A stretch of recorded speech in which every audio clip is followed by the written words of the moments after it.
back to On the Soul's Terms podcast. And I'm delighted to be joined again by the astrologer and elder Melanie Reinhart. Today, she's joined me to dive into the waters of the astrological fourth house.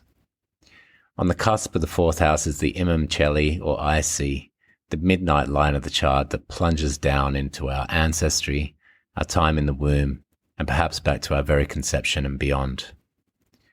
Melanie reflects on Dane Rudhyar's word for this house, to establish. She talks about how this is a house where things bind together, our family stories, the energy matrix of our original home, our root system. It's what Melanie calls a place of gentle mysteries. As our conversation winds on, we arrive at this house being what Melanie calls our sacred ground. It's somewhere that can be a deep level of medicine for us all if we take the time to traverse this place that is lit by the midnight hour. And on the physical level, how this could link back to our sacrum, the triangle bone at the base of our spine, our anchor into stability and security in our inner worlds. If you enjoy our conversation, you might like to go back into the archives and listen to our earlier episodes together. And to receive more of Melanie's offerings, which I'd strongly advise, go to melaniereinhart.com or click the link in the show notes. We hope you enjoy the show.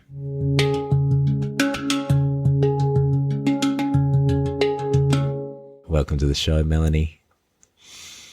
Oh, thanks so much, Chris. I've been really looking forward to our conversation for sure. Me too.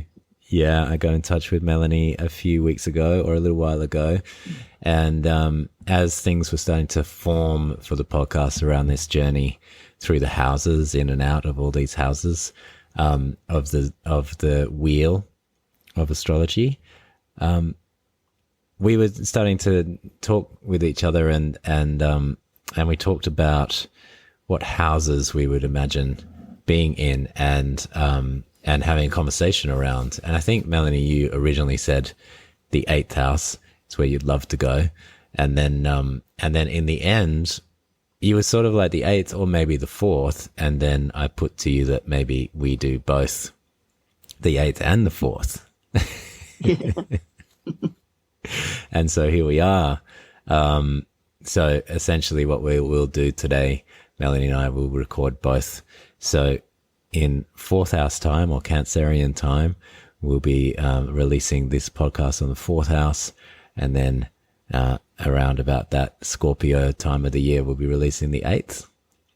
So I'm so delighted and so thankful to you for all the conversations we've had. It's definitely, without question, some of my favorite on the podcast that I've been involved in, just with the way that you and I connect, you know? Yeah, I was going to say, for me, it's been a total pleasure. I always really love conversing with you, and I do have fond memories of pre-podcast times in Bali, where we would spend the whole afternoon over a few mango lassis, just talking and talking. Wonderful. Hours and hours would go by. And yes, then we'd it was go literally. like, oh, we better go because we've got other things to do besides just talk to each other. For it always felt like this cone, remember Get Smart, that old show? I think it was in maybe the 70s and 80s. They had the cone of silence, and the two people would sit there in the cone of silence and converse with each other. Cool. So Very it feels cool. like the cone of silence. When we're talking with each other, it's like everything else seems to sort of like fade into the distance. And, like fade away. yeah. And we journey with each other, which is what I really love. And it's so appropriate, I think, for these two houses, which are the 4th and the 8th, are the 1st and the 2nd of the watery houses. We enter through the 4th, through the IC of all places, the Imum Coeli. Am I pronouncing that right? I mean, dead language, Latin anyway, right? But am I saying that right? Some say it as Coeli. Oh, Coeli, okay. Yeah, so the Imum Coeli. Imum Coeli. Yeah. What does that mean, actually? I don't even know what it means. It's abbreviated to, from the Latin, to the capital letter I, full stop, capital letter C. full stop. But when I'm teaching about the fourth house, I call it the I don't see. So it's the I see or the I don't see. Yes.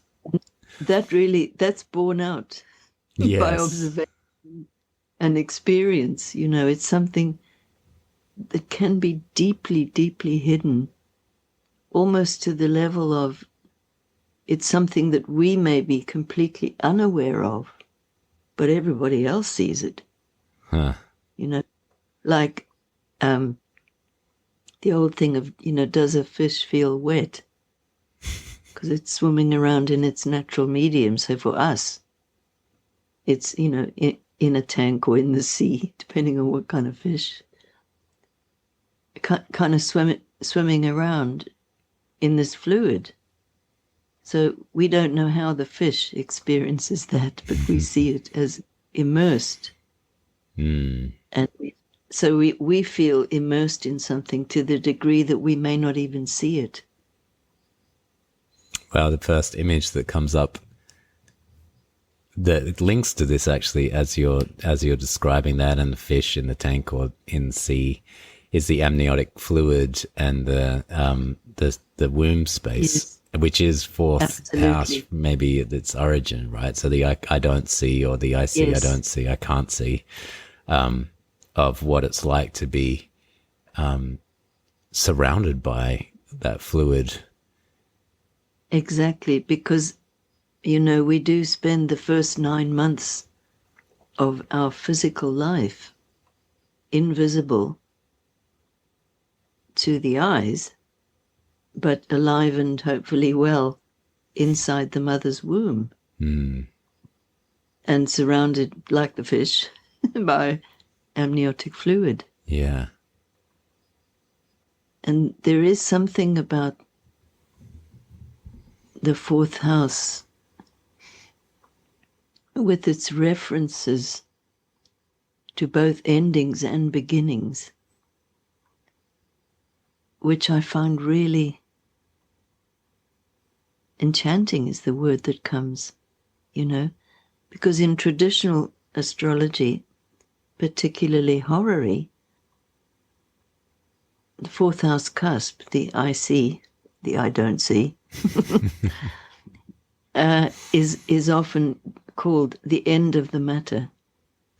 So womb and tomb, the end of the matter. So a reference to endings and deaths. But it is also a place of new beginnings. In Dane Rudhyar's work, he refers to the fourth house as to establish, which is a very interesting dimension of it. It's like a gathering or collecting. And in the cyclic sequence of the houses, it's sort of gathering and collecting all the experiences of first, second, and third houses, and then becoming established. And it associates with home, literally, physically, your bricks and mortar, where you hang up your hat and feel ideally comfortably and at home. We even use that phrase to indicate a mental state, well, I just didn't feel at home with this person. Or I didn't feel at home there in that place. Right. And we can be in a place for the first time, or that's thousands of miles away from where we actually live, and have the experience, I felt so at home there.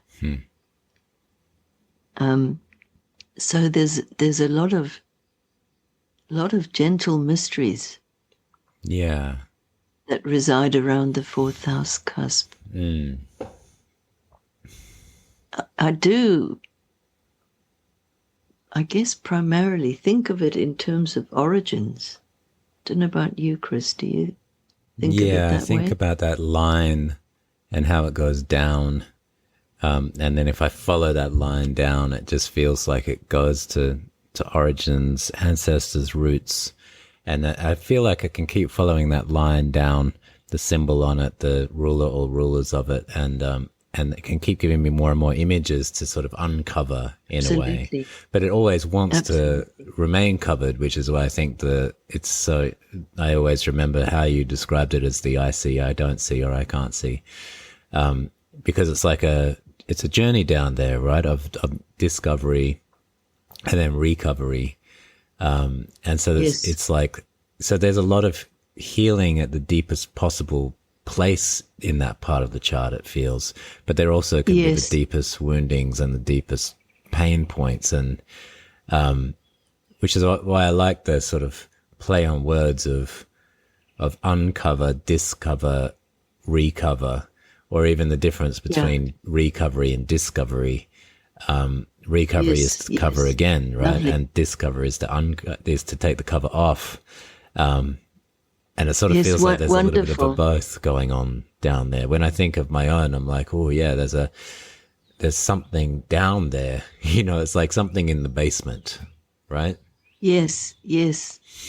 And again, referring to traditional astrology, that cusp would be associated with, for example, buried treasure. If you're looking for something, it's associated with under the ground, in the earth. Right. It's funny, it brings to mind a fairy tale. I wonder if I'll use this fairy tale for the podcast. I don't know. But the story of the three feathers. Oh, tell me. So in this story, there's a king and three sons. And Marie-Louise von France says, if you ever get a story like this, that starts like this, it means that the kingdom is off center, you know? So if there's a queen and three daughters, then it's off center towards the feminine. And if there's a king and three sons, it's off kilter. Okay. And so she can already tell by the first line what needs to happen. So the fairy tale will be a seeking out of the feminine, and the feminine will probably be discovered in a primitive form of some kind, or an angry form, or a dislodged form, or an exiled form, because it needs to come back into the kingdom. And it's a beautiful start to this story, because it's an interesting dilemma here, where the king, he sort of sees that this isn't working in his kingdom, and so he sends his three sons into the world with a feather, and they have to throw the feather up in the air and go wherever the feather goes. Wow. So it's essentially to say, we're not going to use logic anymore. We're not, this kingdom is in such a state that all those tools, they're not working anymore. So we're going to throw the feathers up in the air and just see where they go, And brother number one throws it up, it goes to the west, so he heads west. And brother number two goes to the east, he heads east. And the third brother, who's always the simpleton or the dumbling, throws it up in the air and it goes straight down. And everybody laughs at him, But he looks down and he has a little dig around, and there's actually a trapdoor down there, and he opens it up and he heads down the stairs into the basement. Or this underground place down here. And in this underground place, there's a toad princess with all these little there's like 6 little toads cycling around in a circle. And the mother toad says, choose one. And the dumbling chooses a toad and then takes this toad with him back up. And as soon as he enters the upper world, a princess is revealed from that toad. So this is the sort of so this was the thing that came to mind of like going underground, which is different than the underworld that we'll talk about in the 8th house, because the 4th and the 8th and the 12th, they have these similarities. Obviously they're all watery, and there's a link between them all, but this is not the underworld. This is more the root system, right? This is more like this dumbling opens the trapdoor and goes down, and he's underneath what that kingdom is all about, right? It's like these are the elements of that kingdom that have been repressed or sent down here, exiled. He sort of discovers them down there. Wow, I love that. 3 feathers. It's a really, it's a fun little story. It's like a little melody story. And the image of one of the sons being invited to choose a toad. And then the next bit is that he chooses a toad, and then he goes up to the upper world, and the toad becomes a princess. So that son, when he went down into the underworld and he was offered a toad, he didn't go, ugh, a toad. Oh no, I don't want a toad, I want a princess. Right? Exactly. And ooh, ugly, slimy, horrible thing. Yeah. So, whatever toads we might find down there might turn into something glorious. Right. Even if we don't initially recognize it as a treasure. Yeah. So so the content of what experiences arise from that fourth house root system need to be treated with respect and gentleness. Yeah. Because you don't know what it really is down there. No. You don't know what that toad really, really is. Yeah, which is exactly. So, because the two other brothers, they head off into the world and of course they end up in terrible situations. I think it happens that the dumbling has to go and rescue them or something like that. Or I might be mixing up my fairy tales, but something, because they're just using the same old thing, right? They're just kind of like up in the surface world using the same old systems they've always used. And I think the fourth house sort of invites us into that, looking at the deeper layer of things, like looking underneath. And that's why things won't be as they seem down there in that world, right? Like you may see a toad, and that's the dumbling is simple enough in his approach to life to be able to see the toad and go, okay, I'll pick one of these, sure, I'll pick a toad, bring her up to the upper world, and she turns out to be the beautiful princess, right? But the simpleton has his, it's like, it's a complex area down there in the fourth, and I think we need a simple attitude in a way. Yeah, absolutely. I was just going to say that, thinking of the dumbling and the toad, that so often, fourth house feelings, they're often feelings which originally arose when we were still physically embedded in our family at home with parents and siblings and maybe a wider family as well. But there's something about the simplicity of those feelings, which when we reconnect with those feelings, it moves heaven and earth. Like if you think of the IC as a kind of a pivot on which our ground, our earth resides. I mean, our personal earth as well as the earth, and those kinds of feelings, they move energy at all levels when we connect with them. And if they have been buried, as in I see and I don't see, if they have been buried and are calling to be retrieved, when that retrieval or uncovery, when that happens, and I'm sure many of you who are listening or watching have had this experience, it can be something so simple, and it moves heaven and earth. Everything changes, And it can be simple and barely visible, not visible, but it has immense power. Because it's almost as if it's a place, the fourth house, where things bind together. Thinking also of the sign of Cancer, which of course is associated with the fourth house. These are deep familial bonds, some of which we only wish to get away from.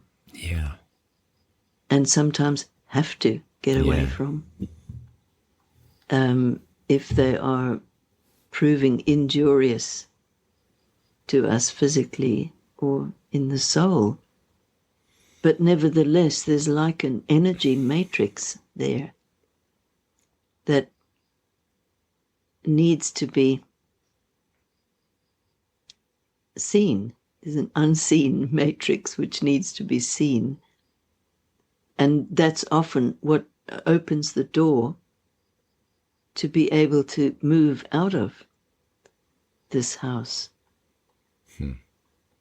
Does that make sense to you, Chris? Yeah, it makes a lot of sense. I like this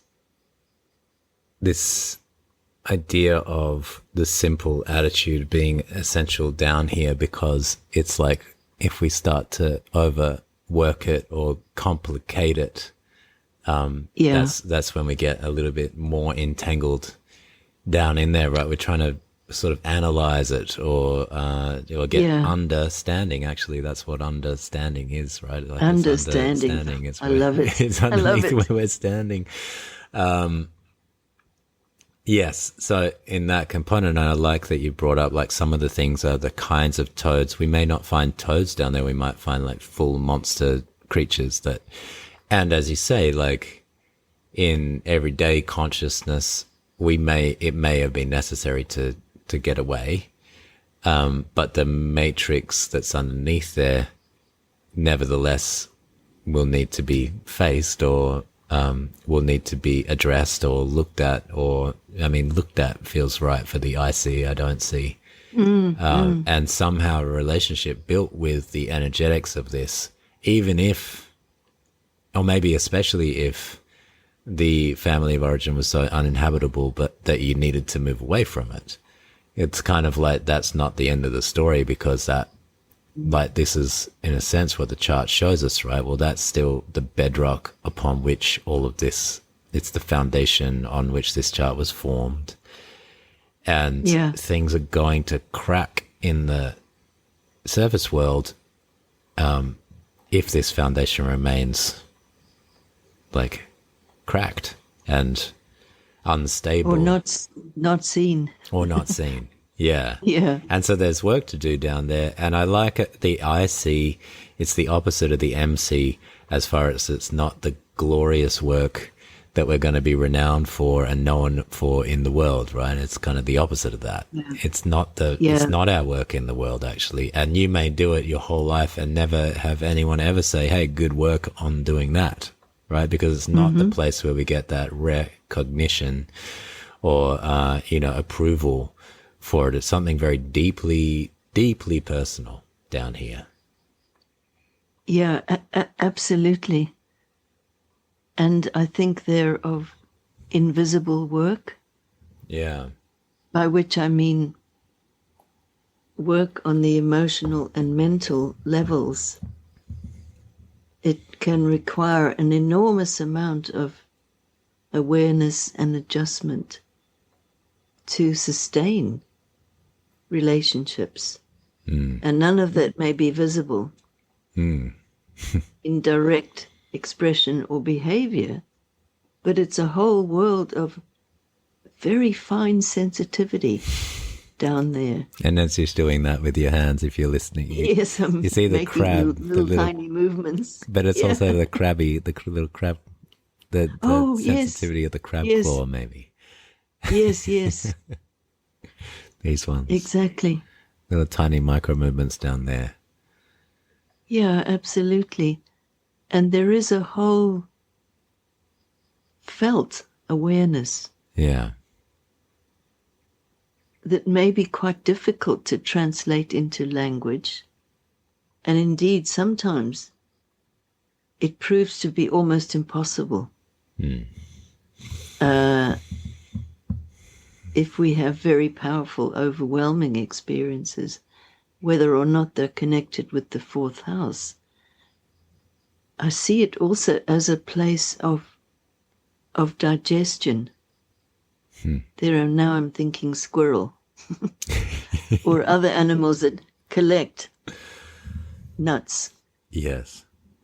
And make a little stash.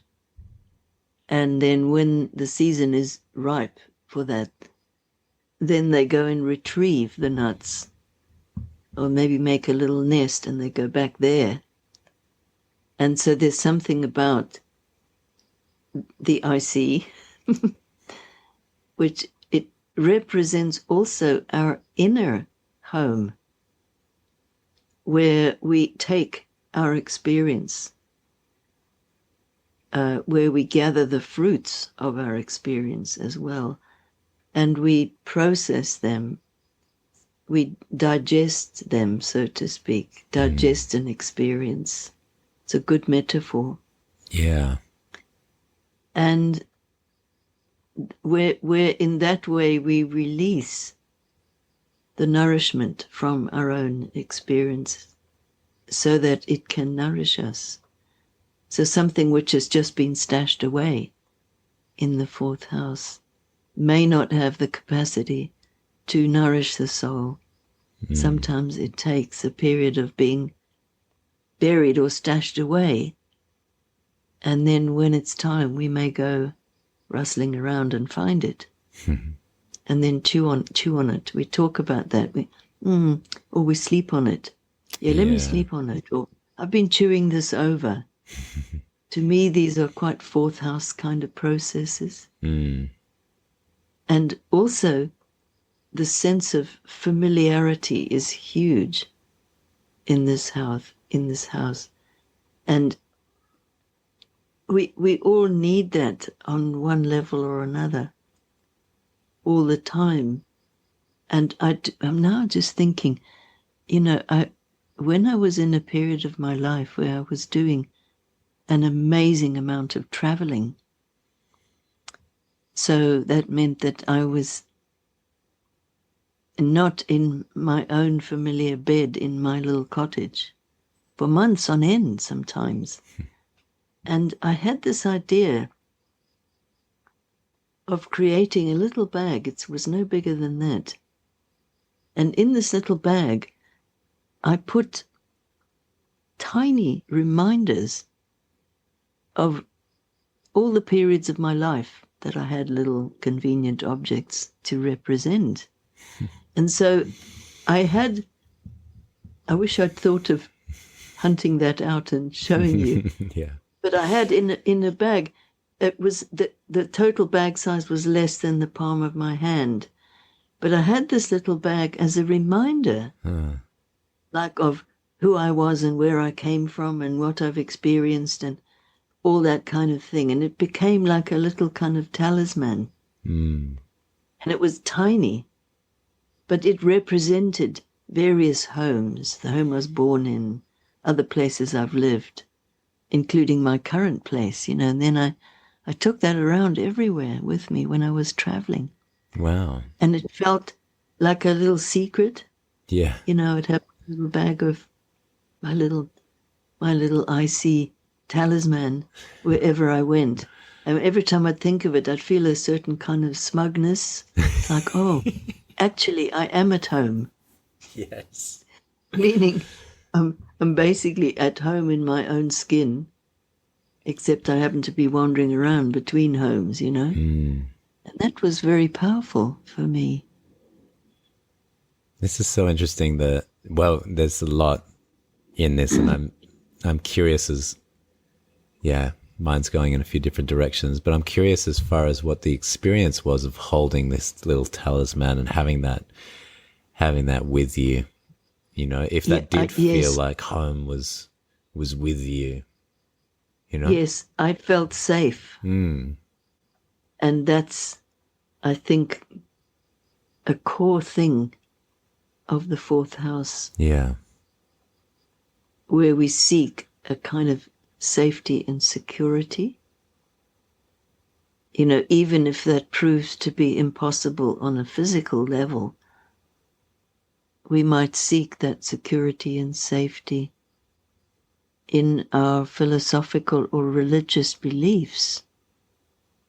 There might be a God place or a goddess place that we can go in our own imagination.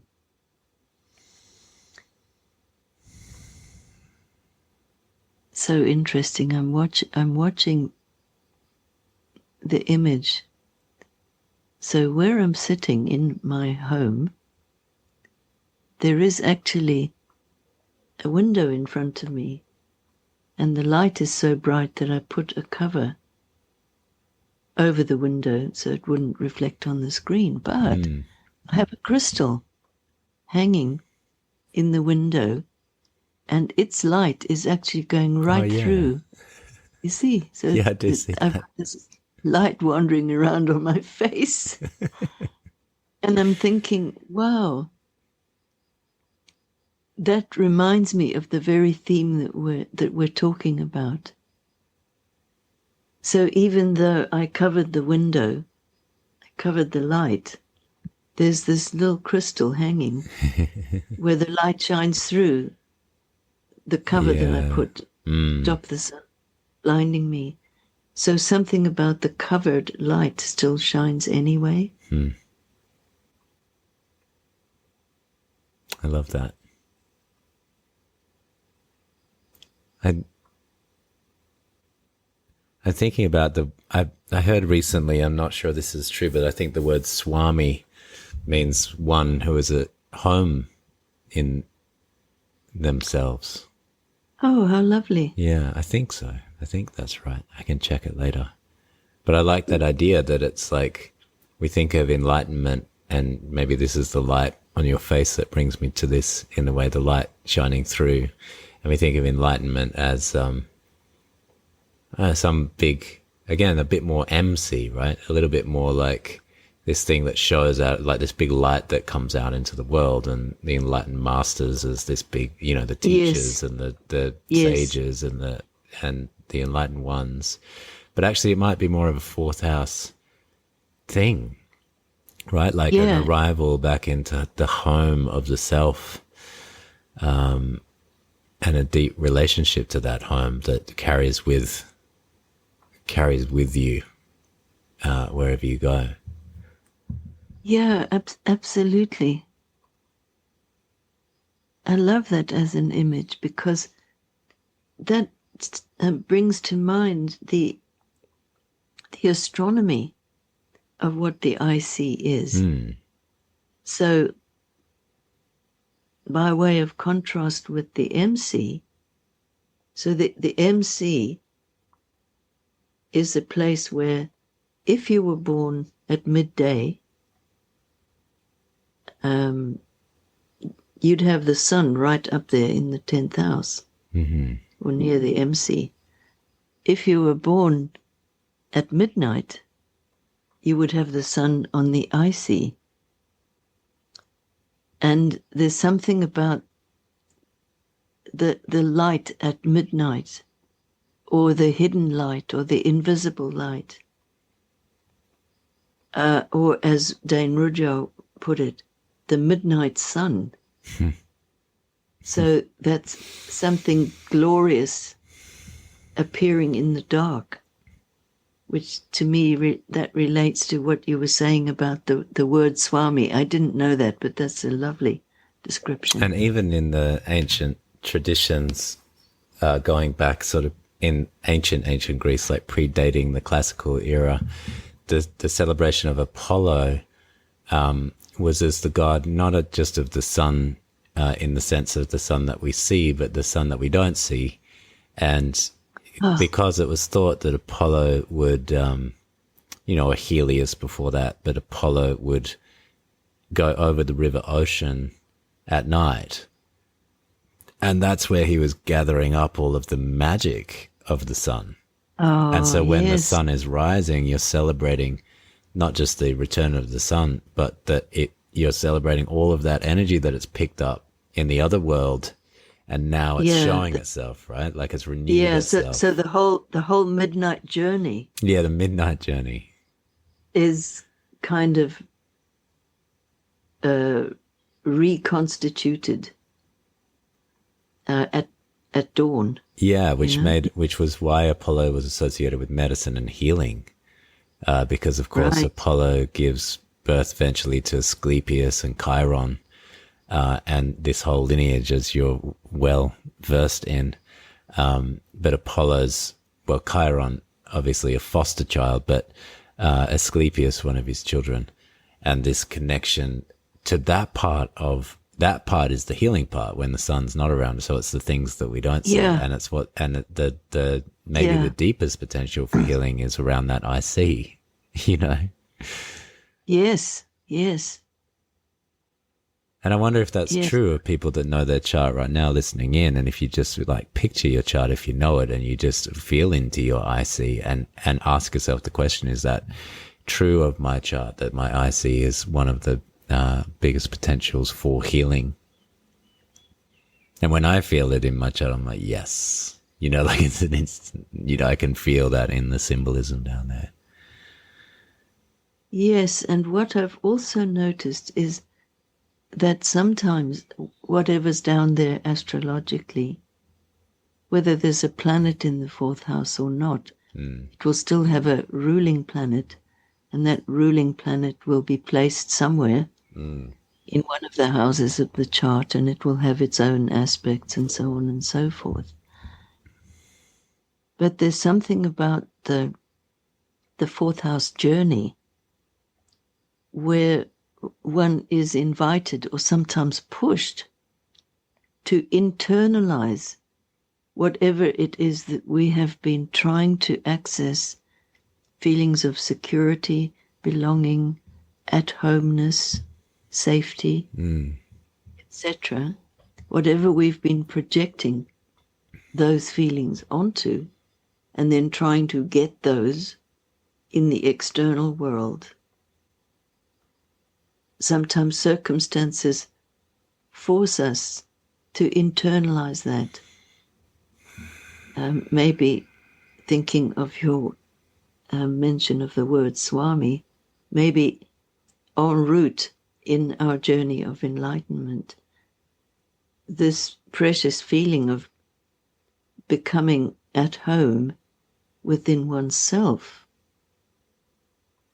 that's in a way the only ultimate cure for the kind of restlessness and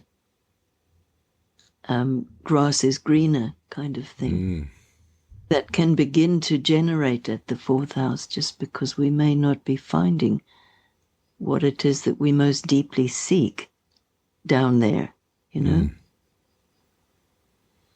Something just occurred to me. I've got two thoughts. That always happens when I'm talking to you, Melanie. So I'll go with yeah, I know, it's so good, but it happens every time. I'm going to go with the first one of, well, where this thought is like, whoa, this turns everything upside down, and I hope I can articulate it to you. From listening to what you just said, I'm like, oh, do we then project onto our family of origin? Is that our first projection, you know, of, well, these people, it was their job to give me safety, security, and stability, and etc. And then we project onto them, which is the projection that then goes out into the world that we carry with us. And this thought right now is blowing my mind, because of course we have it backwards, right? We have it the other way, at least. I don't know which way is backwards, but we have it that it's the family of origin that sets that up. You know, that's attachment theory. That's all of these, you know, that's all of that. So it was these experiences of life, or did my soul project that onto my family through my IC? Oh, I love it. I see what you're getting at there. You see what I'm working with there? Yeah. So in other words, we come in. Yeah. The fourth house womb and tomb. Yes. So we come in with our own soul potentiality, kind of ready to roll. Yeah. And that way, some people would say that our soul chooses our family. Yeah. And that might look like for good or ill, but there's a kind of a match, very individual kind of a match, with a match between our early family experiences and what is cultivated or developed from that as a result, you know? Yeah. And in the same way that we project out our descendant onto the lover, right? What if we project the perhaps unfair expectation of what we should be provided onto the family? And then, so imagine how many issues that makes, you know? Yes, yes. Just that movement. And maybe the hints to that projection are down there. And so that coming home is to say, like, I'll pull back that projection from the family. Yes. Right? And then how can I provide myself with the conditions that I need to feel at home inside of myself? What do I need for that? Rather than continuously throwing that out into the world as like, you know, the world doesn't feel safe, or this doesn't feel that kind of thing. And actually internalizing or introjecting that into myself. And that could be a real key, couldn't it? That could be an interesting key to opening up a deeper layer of healing. Yeah, absolutely. Because there are many places in our life externally where we can project the kind of internal dynamics of the family. Yeah. So we could project the family onto our workplace, which will eventually evoke anything that's kind of caught or tangled up. It will present for unraveling in whatever way.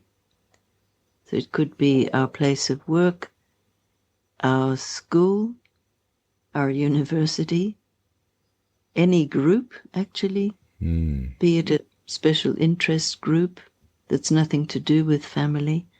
And of course, ultimately, the government. Oh, the government. Oh, man. I know. The government. So if we think the government is messing up and we don't feel safe because of what our government is doing, I mean, that may actually be true. Yeah. But the degree to which we feel internally triggered into some of our earliest and most vulnerable feelings may indicate whether or not we are also projecting that out there into the world. So this can be a very powerful place of discernment there. Yeah. Which can greatly increase our sense of foundation or being at home on our own foundation, or weaken it. Because if we project that over big things like governments and so on, which at one level we can't control, then we might feel helpless down there, kind of at the mercy of our own internal dynamics. Yeah, that's what I was thinking as you were going into that, of like, that would be a giving away of power. At a pretty deep level. Yeah. Yeah. And I was also thinking about, this was my other train track of if one wanted to manipulate people, you could cut them off from that route, right? Yes.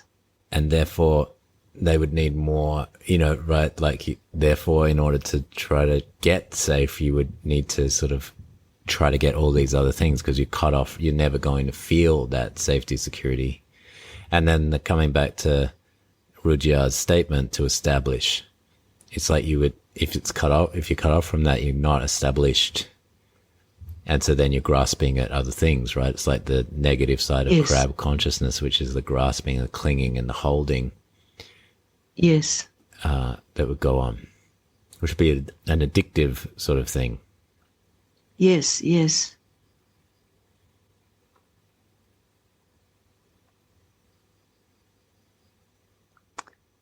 I think that, transits through the fourth house are some of the deepest transits possible. Yeah. because all of the themes that you've been talking about and I've been mentioning as well get activated at various levels, and we may feel a very deep sense of insecureness or lack of safety. And the transit may take us on a journey towards connecting with the things that really are eternal and that really won't let us down. And we won't find that in things or concepts or beliefs or anything. It's a kind of a felt sense of the sacred. So I also think of this house as our sacred ground, our holy ground. So to me, the notion of a sacred site, that immediately resonates with the fourth house. And even, the holy city or the holy land, powerful archetypal forms there. But to me, they associate with the fourth house. And perhaps people who have many planets in the fourth house, say, I'm just, my memory is opening up all these little experiences of people who I've read charts for. Right. And typically people have got an emphasis in the fourth house, be it by having lots of planets there or being that it's got powerful transits going through there. There is a very deep emphasis on this theme. And sometimes it comes with great complexity, but often does translate into our literal place, where I live, the house I'm in, the street I'm in, the town, the country, etc. And so a lot of work around that also tends to happen, as well as it being deeply symbolic. Well, I was laughing internally because just before you said sacred ground, I started to think of the sacrum. And then you literally just said sacred, and I was about to talk about the sacrum being the sacred bone, right? The sacred ground of the body, in a way. Yes, the body's sacred ground is the sacrum, which is the triangle bone, just sort of like at the base of the spine,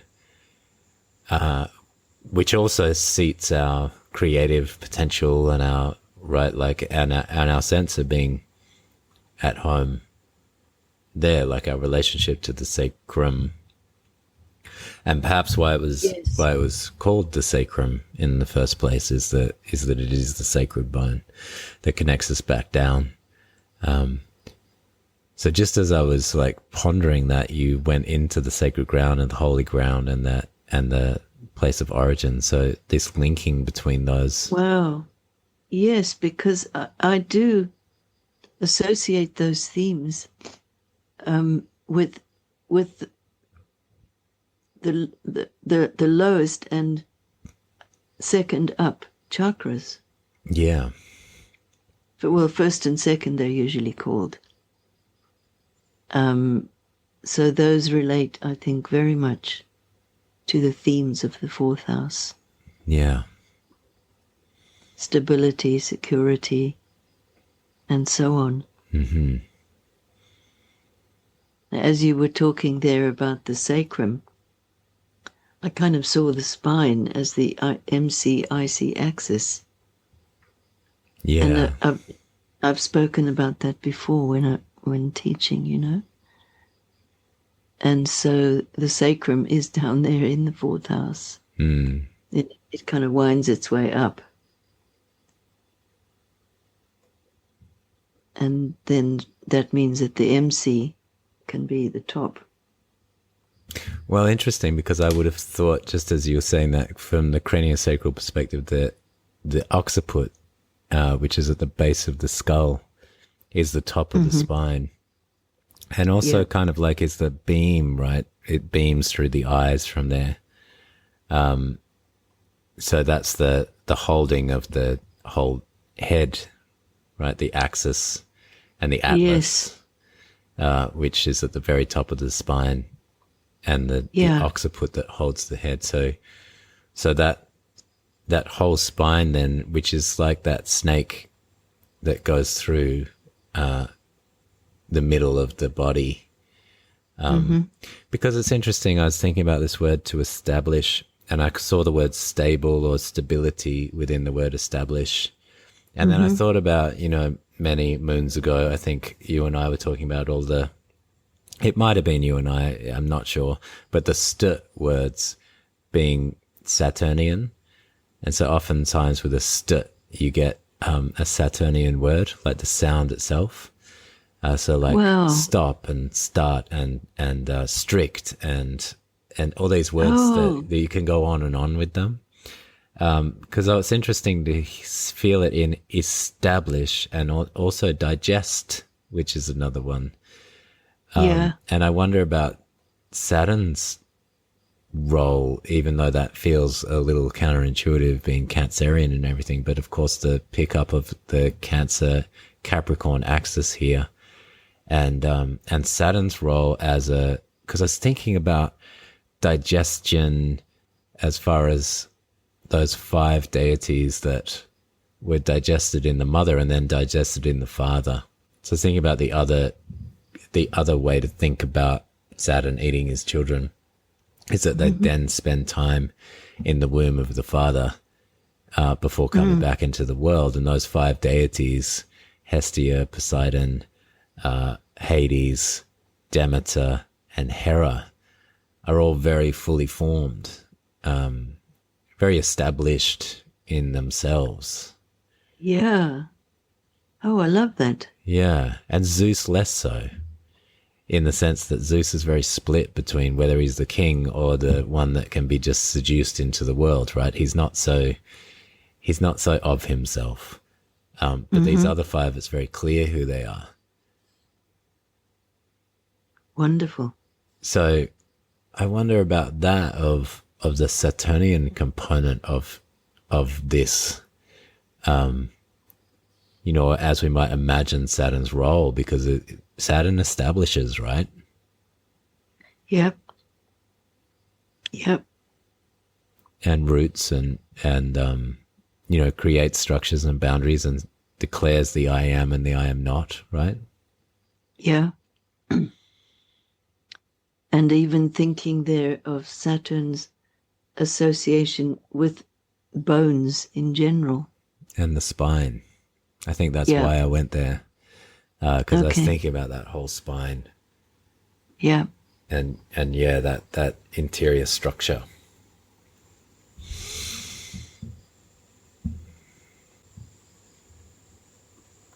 I think there's also something about what lies there on the IC that may be best met in silence.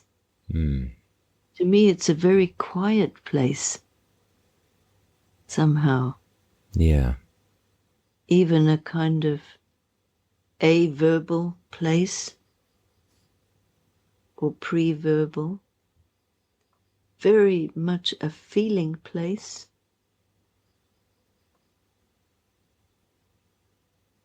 And sometimes our language just isn't quite up to really giving voice to our feelings. That can build up quite a sense of frustration and, needing to have our deepest feelings heard and seen. And we may lack the verbal capacity to put it into words. We're a very verbal kind of a culture. Right. And if things aren't put into words, chances are they really won't be seen or heard or appreciated. But there is this whole other level of felt experience.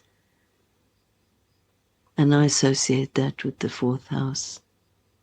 Yeah, and almost like a struggle, like a wrestle with the words. Yes. You know, like a sort of a discomfort around, because if you put words on it, it might be confused with the words, not the feeling, right? I think that's the tension of the fourth. It's like, well, if I do say it, then that's all that'll be left behind is this word and the sound the word makes. Yeah, this word kind of floating in space. But if I don't say it, then I can't get it across. And then I was also thinking about like birth and death as places of silence, you know, and yes, the womb and the also, tomb as quiet places to visit. And both birth and death, in a way, are very deeply personal, alone, individual places. You know, even if, you know, obviously at birth our mother is there and maybe doctors and midwives and a whole big hullabaloo going on. But the actual core experience that we go through is ours and ours alone. Yeah. And the same thing with death. There's a kind of core part of our own being which kind of homes our essence, so to speak. And that's where we go in places of crucial transition, or even places of trauma. We may retreat into that core, ultimately unknowable place. Unknowable and yet familiar place of the self, of that level of the self.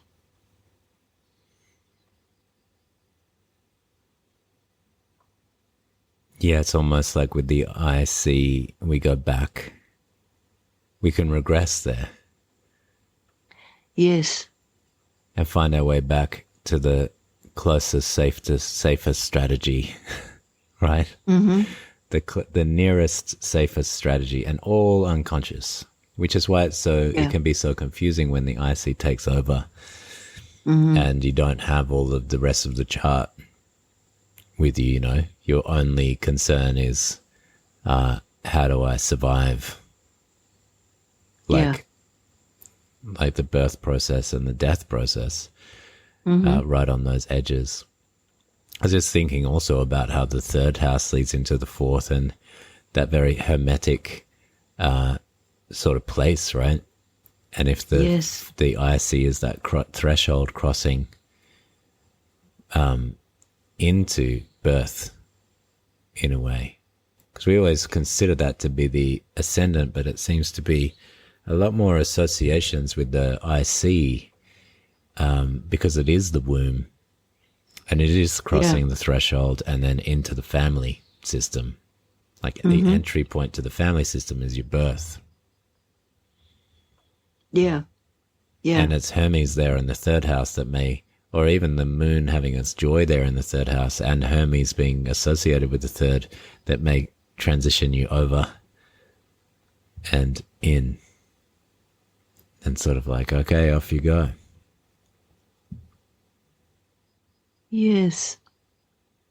Also, just going back to the theme of origins, I find that a really magical consideration around the IC. Because the notion of where we come from is actually huge. I mean, we're identified on our passports by a whole bunch of information, including where we were born. So we were born into a particular family, in a particular street, town, place, country. So there is an infusion of identities along that line, which may well present more consciously at one or other times of our life.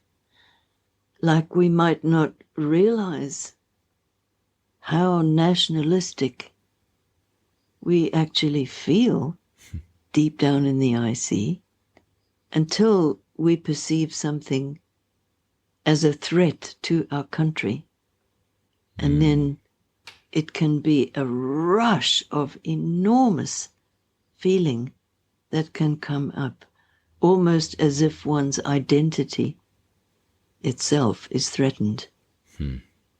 And, we do live in times of great instability in all sorts of ways in the world. And, I have heard numerous people saying that they weren't aware of how nationalistic they actually felt about the country where they live, or that they were shocked by the depth of the tribalistic feelings that came up,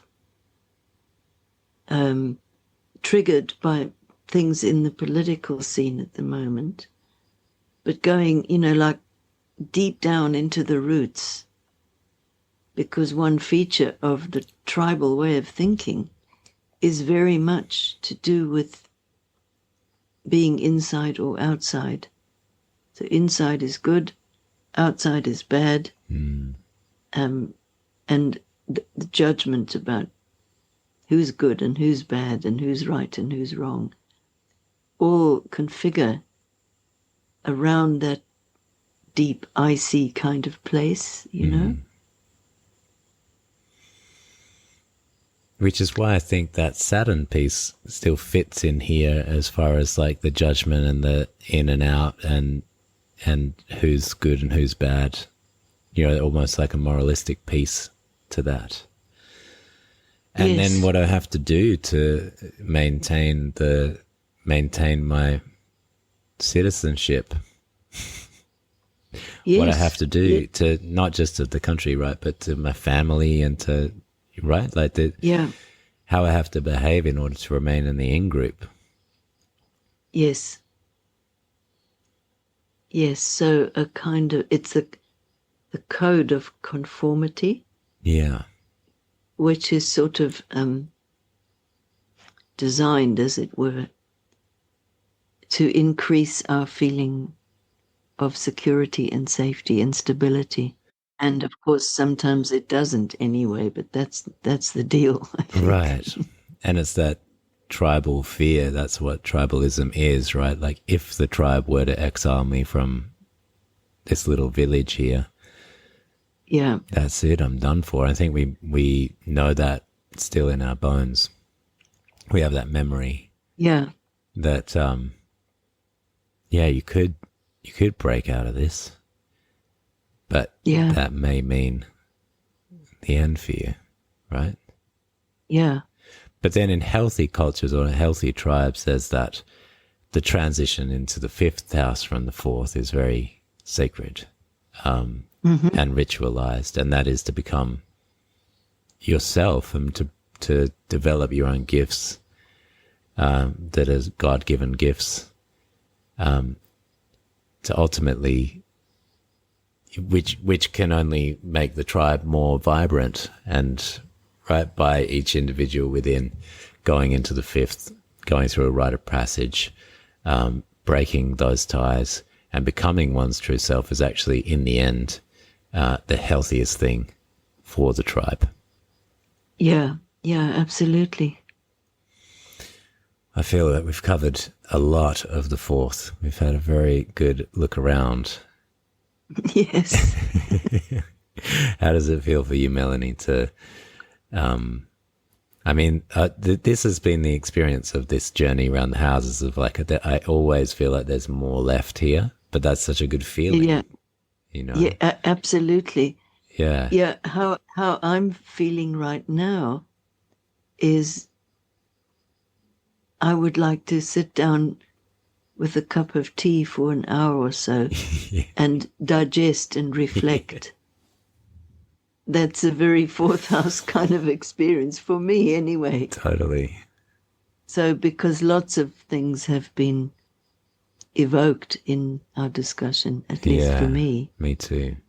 And so then the process of digesting and so on feels like next step, you know? Indeed. And I invite the audience who's been listening in, if you have that space, to do some digestion of all that has been unearthed. Yes. And things would have come up, which is an expression we use all the time. Mm-hmm.